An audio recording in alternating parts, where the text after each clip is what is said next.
আসসালামু আলাইকুম ওয়া রাহমাতুল্লাহি ওয়া বারাকাতুহু নাহমাদুহু ওয়া নুসাল্লি আলা রাসূলিহিল কারীম আম্মা বাদ।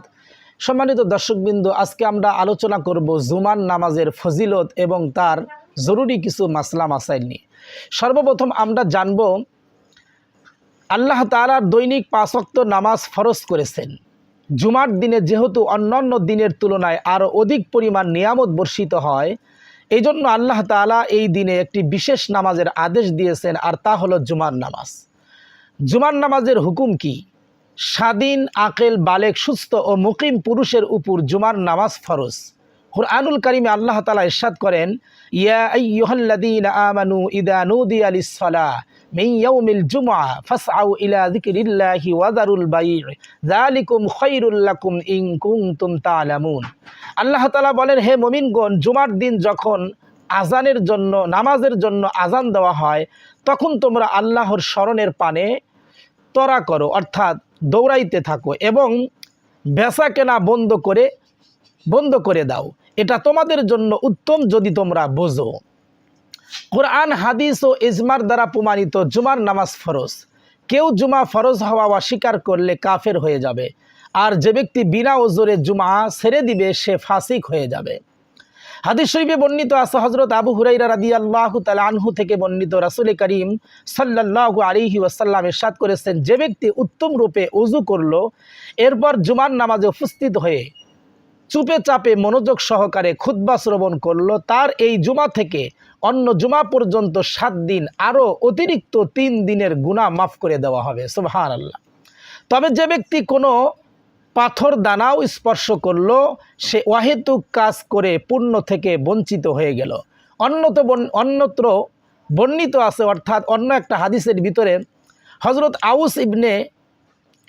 আউস রাদিয়াল্লাহু তাআলা আনহু থেকে বর্ণিত, তিনি বলেন, আমি রাসূলুল্লাহ সাল্লাল্লাহু আলাইহি ওয়াসাল্লামকে বলতে শুনেছি, তিনি ইরশাদ করেছেন, যে ব্যক্তি জুমার দিন উত্তম রূপে পরিষ্কার পরিচ্ছন্নতা অর্জন করে, কাপড় চোপড় ধৌত করে, আশপাশ পরিষ্কার করে, গোসল করে, সকাল সকাল ঘুম থেকে ওঠে, আগে মসজিদে যাবে, মসজিদে পায়ে হেঁটে যাবে, কোনো কিছুতে আরোহণ করবে না, ইমামের কাছাকাছি বসবে, মনোযোগ সহকারে খুতবা শ্রবণ করবে এবং অহেতুক কোনো কিছু করবে না, তার প্রতি কদমে 1 বছরের নফল নামাজ ও 1 বছরের নফল রোজার সওয়াব দান করা হবে। সুবহানাল্লাহ। অন্য হাদিসের ভিতরে বর্ণিত আছে, রাসূল করিম সাল্লাল্লাহু আলাইহি ওয়াসাল্লাম ইরশাদ করেছেন, সপ্তাহের শ্রেষ্ঠ দিন হলো জুমার দিন। এই দিনেই হযরত আদম আলাইহিস সালামকে সৃষ্টি করা হয়েছিল। এই দিনেই তাকে বেহেশতে প্রবিষ্ট করা হয়েছিল, আর বেহেশত থেকে বেরো হন তিনি এই দিনে, আর এই দিনেই কিয়ামত সংঘটিত হবে। অন্য হাদিসের ভিতরে বর্ণিত আছে, রাসূল করিম সাল্লাল্লাহু আলাইহি ওয়াসাল্লাম ইরশাদ করেছেন, জুমার দিন এমন একটি সময় আছে যেই সময়টাতে বান্দা আল্লাহ তাআলার কাছে যে দোয়া করে তা কবুল করা হয়। সুবহানাল্লাহ। অবশ্যই এই সময়টি নির্ধারণ সম্পর্কে উলামায়ে কেরামের মধ্যে মতবিরোধ রয়েছে। শায়েখ আব্দুল হক মুহাদ্দিসে দেহলভী রহমাতুল্লাহি আলাইহি সাফারুস সাআদাত গ্রন্থে এ সম্পর্কে 40টি অভিমতের কথা উল্লেখ করেছেন। এর মধ্যে 2টি রায় সর্বাধিক উল্লেখযোগ্য। 1 নম্বর, খুতবা পড়ার সময় থেকে নামাজ শেষ হওয়া পর্যন্ত, তবে 2 খুতবার মাঝের সময়টি বেশি সম্ভাবনাময়। 2 নম্বর, দিনের শেষ ভাগের একটি সময়, যেটা উলামায়ে কেরাম বলে থাকেন আসরের নামাজের পর থেকে মাগরিবের আগ পর্যন্ত। কোরআন, হাদিস ও ইজমার দ্বারা প্রমাণিত জুমার নামাজ ফরজ। কেউ অস্বীকার করলে কাফের হয়ে যাবে, বিনা ওজরে বর্জনকারী ফাসিক। হাদিস শরীফে বর্ণিত আছে, হযরত জাবের রাদিয়াল্লাহু তাআলা আনহু থেকে বর্ণিত, রাসূল করিম সাল্লাল্লাহু আলাইহি ওয়াসাল্লাম ইরশাদ করেছেন, যে ব্যক্তি ওজর ব্যতীত 3টি জুমআ ছেড়ে দিল, আল্লাহ তাআলা তার অন্তরে মোহর লাগিয়ে দেন। নাউজুবিল্লাহ। অন্যত্র বর্ণিত আছে, হযরত ইবনে ওমর রাদিয়াল্লাহু তাআলা আনহু বর্ণনা করেন, আমরা রাসূলুল্লাহ সাল্লাল্লাহু আলাইহি ওয়াসাল্লামকে বলতে শুনেছি, মুসলমানরা যেন জুমার নামাজ বর্জন না করে, অন্যথায় আল্লাহ তাআলা তাদের অন্তরে মোহর এঁটে দিবেন, তখন তারা চরম গাফেল ও গুমরাহির শিকার হয়ে পড়বে। মুসলিম শরীফের হাদিস। অন্যত্র বর্ণিত আছে, রাসূল করিম সাল্লাল্লাহু আলাইহি ওয়াসাল্লাম ইরশাদ করেছেন, যে ব্যক্তি অলসতা করে পরপর 3টি জুমা ছেড়ে দেয়, আল্লাহ তাআলা তার অন্তরে মোহর মেরে দেন। তিরমিজি শরীফের হাদিস। নাউজুবিল্লাহ। অন্যত্র বর্ণিত আছে, ইবনে আব্বাস রাদিয়াল্লাহু তাআলা আনহু বর্ণনা করেন, রাসূল করিম সাল্লাল্লাহু আলাইহি ওয়াসাল্লাম ইরশাদ করেছেন, যে ব্যক্তি বিনা কারণে জুমার নামাজ ছেড়ে দেয়, তার নাম মুনাফিকদের খাতায় লিপিবদ্ধ করা হয়, নাউজুবিল্লাহ। এমন কিতাবে লিপিবদ্ধ করা হয় যা কোনো সময় রদবদল হবে না।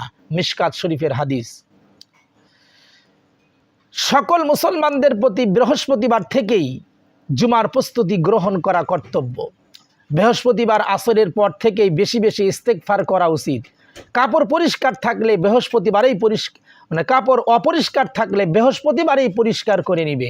সুগন্ধি না থাকলে সামর্থ্য অনুযায়ী তা সংগ্রহ করে নিবে, যাতে জুমার দিন এই সকল কাজের সময় ব্যয় করতে না হয়। বুজুর্গানে দিন বলেছেন, যে ব্যক্তি বৃহস্পতিবার সকল প্রস্তুতি সম্পন্ন করে জুমার জন্য অপেক্ষা করতে থাকে সে জুমার দ্বারা বেশি উপকৃত হয়।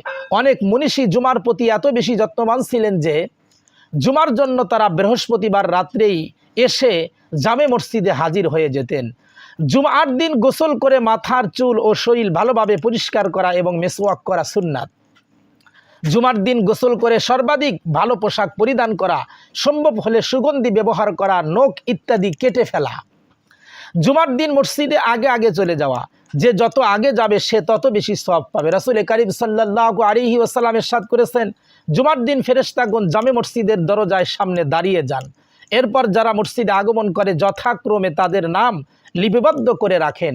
সর্বপ্রথম যে ব্যক্তি মসজিদে আগমন করে সে আল্লাহর রাস্তায় একটি উট কোরবানির সওয়াব লাভ করেন, সুবহানাল্লাহ।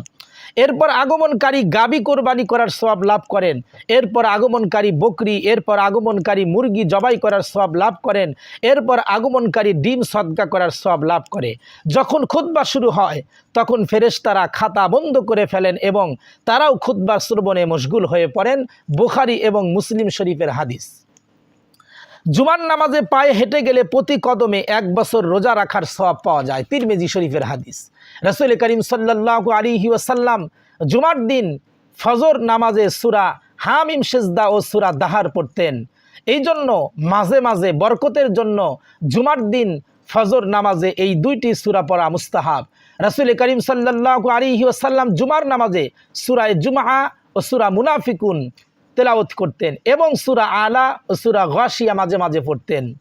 জুমার দিন নামাজের আগে বা পরে সূরা কাহাফ তেলাওয়াত করা। রাসূল করিম সাল্লাল্লাহু আলাইহি ওয়াসাল্লাম ইরশাদ করেছেন, যে ব্যক্তি জুমার দিন সূরা কাহাফ তেলাওয়াত করবে হাসরের দিন তার জন্য একটি নূর হবে দুনিয়া থেকে আকাশ পর্যন্ত, সুবহানাল্লাহ। হাসরের অন্ধকারে এটা তার জন্য খুবই উপকারী হবে এবং এই জুমআ থেকে পূর্বের জুমা পর্যন্ত সকল সগীরা গুনাহ আল্লাহ তাআলা তাকে মাফ করে দিবেন, সুবহানাল্লাহ। হাদিস শরীফে বর্ণিত আছে, জুমার দিন বেশি বেশি দরুদ শরীফ পাঠ করা, এতে অনেক কল্যাণ নিহিত আছে। সম্মানিত দর্শকবিন্দু, এ পর্যন্ত আমরা জুমার নামাজের গুরুত্বপূর্ণ কিছু ফজিলতের কথা আমরা জানলাম। আগামী পর্বে ইনশাল্লাহ জুমার নামাজ ওয়াজিব হওয়ার শর্ত কি কি এবং জুমার নামাজ সহি হওয়ার জন্য কি কি শর্ত রয়েছে এবং আরও আনুষঙ্গিক কিছু মাসলা মাসাইল নিয়ে আলোচনা করব। আমাদের সাথে থাকার জন্য ধন্যবাদ। আসসালামু আলাইকুম ওয়া রাহমাতুল্লাহি ওয়া বারাকাতুহু।